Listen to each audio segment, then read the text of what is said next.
नमस्कार। आज हामी फेरि पनि उपस्थित भएका छौँ हाम्रो युट्युब च्यानल इन्भेस्ट डेली मा यहाँहरू सम्पूर्णलाई हार्दिक स्वागत गर्न चाहन्छु। र आज हामी केही फरक प्रस्तुति लिएर आएका छौँ। आज भने हामी माइक्रो फाइनेन्सको दुईवटा कम्पनीहरूको कम्पेरिजन लिएर आएका छौँ। दुईटा कम्पनीको वित्तीय अवस्था के कस्तो छ है, Q4 को वित्तीय अवस्था के कस्तो छ त्यो अनुसार हामीले कम्पेरिजन गर्नेछौँ। आउनुहोस् सुरु गरौँ हामी कम्पेरिजनतर्फ लागौँ हामी। यसमा चाहिँ हाम्रो ब्यालेन्स सिट रहेको छ, यो Q4 को रहेको छ। यसमा चाहिँ हाम्रो जति पनि अङ्क रहेको छ यहाँनिर त्यो सम्पूर्ण चाहिँ आरएस इन 1000 है त। र यसमा हामीले इन्डस्ट्रियल एभरेज देख्न सक्छौँ। र त्यसै गरी हाम्रो स्टकहरू रहेको छ, एनयुबिएल रहेको छ निर्धन उत्थान, र अर्को सिबिपिएल रहेको छ छिमेक लघुवित्त है। निर्धन उत्थान लघुवित्त र छिमेक लघुवित्तको दुईटा कम्पनी बिच हामीले कम्पेरिजन लिएर आएका छौँ। आउन सुरु गरौँ। सर्वप्रथम हाम्रो पिरियड अफ क्यापिटल रहेको छ। पिरियड अफ क्यापिटल भने हाम्रो इन्डस्ट्रियल एभरेजभन्दा धेरै माथि रहेको छ दुईटै कम्पनी है। त्यसमध्ये पनि सिबिपिएलको चाहिँ बढी देख्न सक्छौँ हामीले पिरियड अफ क्यापिटल है, 18-30,000 रहेको छ है। अब यसलाई हजारमा फेरि लानु होला है, 18,30,000 रहेको छ। यसमा चाहिँ पिरियड अफ क्यापिटल निर्धन उत्थानभन्दा केही बढी देखियो है। त्यसै गरी रिजर्भ एन्ड सरप्लसको कुरा गर्ने हो भने हाम्रो इन्डस्ट्रियल एभरेजभन्दा धेरै राम्रो रहेको छ है त, धेरै राम्रो रहेको छ। दुईटै कम्पनीको एकदम स्ट्रङ कम्पनीहरू भनेर हामीले बुझ्न सक्छौँ। रिजर्भ एन्ड सरप्लस जति राम्रो भयो उति राम्रो हुन्छ है त। अब यसमा पनि हामीले देख्न सक्छौँ कि तपाईँको सिबिबिएलको अझ धेरै देख्न सक्छौँ। रिजर्भमा चाहिँ बढी छ है, रिजर्भ राम्रो छ। दुईटैको चाहिँ राम्रो छ है त, हामीले इन्डस्ट्रियल एभरेजभन्दा धेरै राम्रो छ है। अब त्यसै गरी बोरोइङ्सहरू रहेको छ, बोरोइङ्सहरू पनि रहेको छ। बोरोइङ्समा इन्डस्ट्रियल एभरेज सही 1000, 10 लाख, 10 लाख, 38,81,000 रहेको छ है। 639.68 पैसा रहेको छ, रु हजारमा हो यो। र त्यसै गरी एनयुबिएलको चाहिँ 63,29,000 रह्यो, इन्डस्ट्रियल एभरेजभन्दा माथि रहेको छ है त। र सिबिपिएलको 62,10,00,000 रहेको छ है त। यसमा चाहिँ अलिकति एनयुबिएल नै अगाडि आयो है त। र त्यसै गरी डिपोजिटको कुरा गरौँ। डिपोजिटमा पनि तपाईँको 27,85,324 रहेको छ इन्डस्ट्रियल एभरेज, र एनयुबिएलको रहेको छ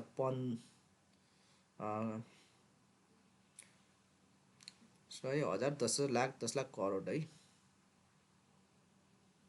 1,58,19,201 रहेको छ है।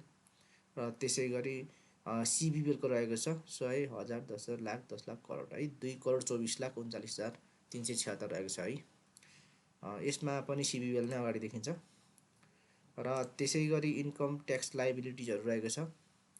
अब यी सबै कुरामा चाहिँ लगभग दुईटै कम्पनी चाहिँ एकदम अब्बल रहेको छ है त। अब यसमा पनि इन्कम ट्याक्सको लाइबिलिटिजको सवालमा पनि चाहिँ इन्डस्ट्रियल एभरेजभन्दा बढी नै देख्न सक्छौँ है त दुईटै कम्पनीमा। त्यसै गरी अदर लाइबिलिटिजहरू पनि, अब यसो पनि ठुलो कम्पनी हो है, अब त्यही अनुसारले चाहिँ दायित्वहरू पनि बढी हुन सक्नु स्वाभाविक हो है त। हामी त्यसमा धेरै कुरा गर्दैनौँ। त्यसै गरी इन्भेस्टमेन्टको कुरा गर्छौँ एकचोटि है त। अब इन्भेस्टमेन्टको कुरा गर्ने हो भने 3,11,500 रहेको छ इन्डस्ट्रियल एभरेज।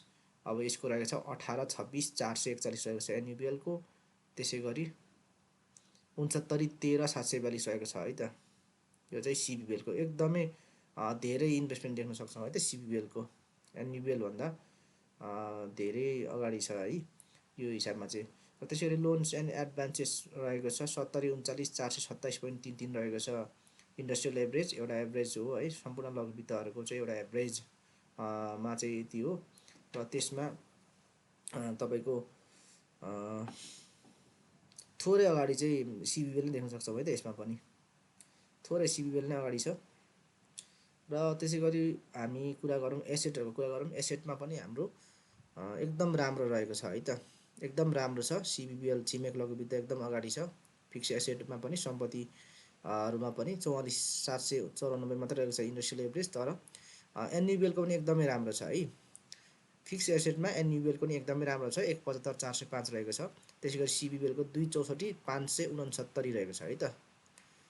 फिक्स एसेट रहेको छ। त्यसै गरी अदर एसेटहरू पनि तपाईँको यो जुन इन्डस्ट्रियल एभरेज छ त्योभन्दा एकदम फार बेटर छ है त। दुईटै कम्पनीको एकदम राम्रो छ। त्यसमा पनि सिबिबिएलको अझ अब्बल देखिन्छ है त। ठिक छ। त्यसै गरी प्रफिट एन्ड लसको कुराहरू छ है। प्रफिट एन्ड लसमा पनि हामीले चाहिँ अब नेट प्रफिटको कुरा गरौँ है त। हामी नेट प्रफिटको कुरा गर्दाखेरि हाम्रो इन्डस्ट्रियल एभरेज 241 857.65 रहेको छ है। र हाम्रो एनयुबिएलले कति कमायो भन्नुहुन्छ भने Q4सम्म आउँदाखेरि 9,19,173 है। एकदम इन्डस्ट्रियल एभरेजभन्दा धेरै राम्रो कमाएको छ है त, कमाइ छ है त 9,19,173। र एनयुबिएल र सिबिबिएल कम्पेयर गर्ने हो भने सिबिबिएलको अझ राम्रो छ है त 12,15,633 रहेको छ है त। धेरै गुणा तपाईँको झन्डै झन्डै 4 गुणा 5 गुणा 6 गुणा नै एकदम बढी देखिन्छ है इन्डस्ट्रियल एभरेजभन्दा। एकदम राम्रो रहेको छ। त्यसै गरी क्यापिटल फन्ड टु आरडब्ल्युए चाहिँ इन्डस्ट्रियल एभरेज 12.61 रहेको छ। र त्यसै गरी एनयुबिएलको 13.18 रह्यो। र त्यसै गरी सिबिबिएलको अझ बढी 16.19 रह्यो है त।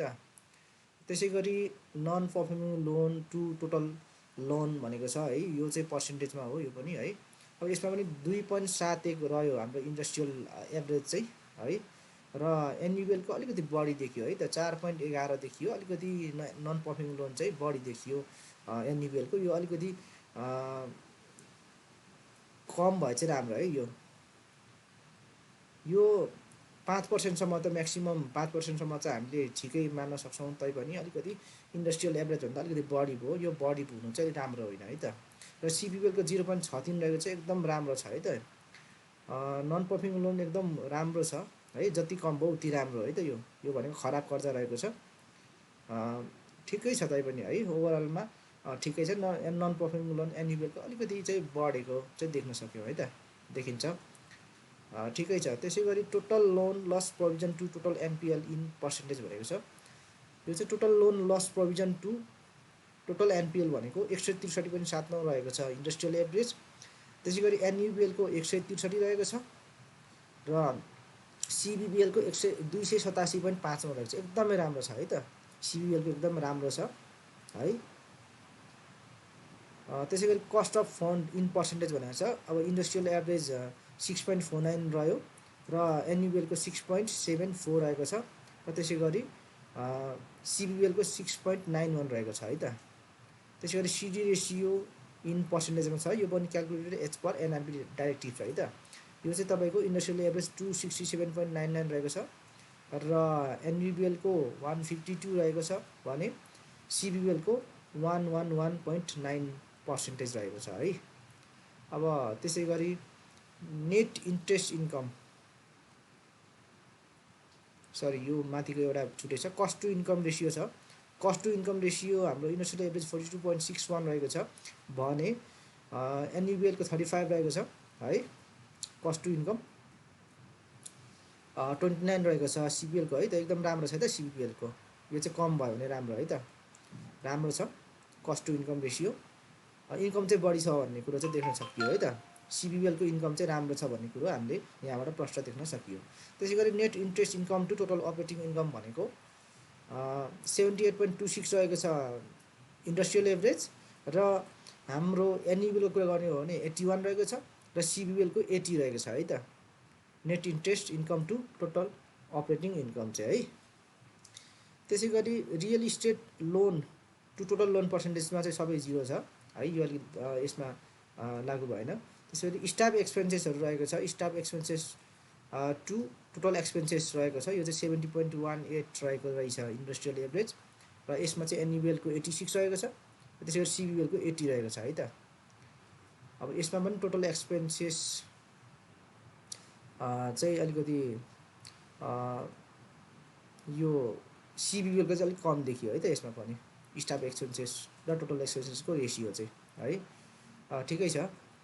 त्यसमा खासै फरक परेन। दुइटैको राम्रै छ है। त्यसै गरी हाम्रो यो non interest income to operating cost भनेको छ।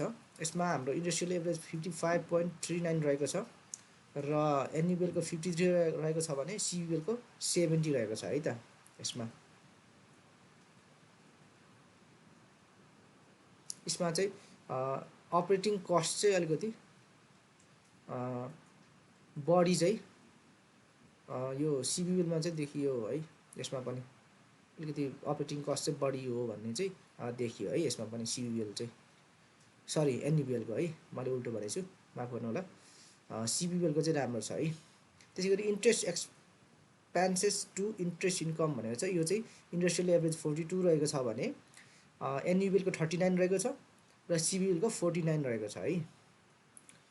अब यो सबै एक्सपेन्सेसहरू यो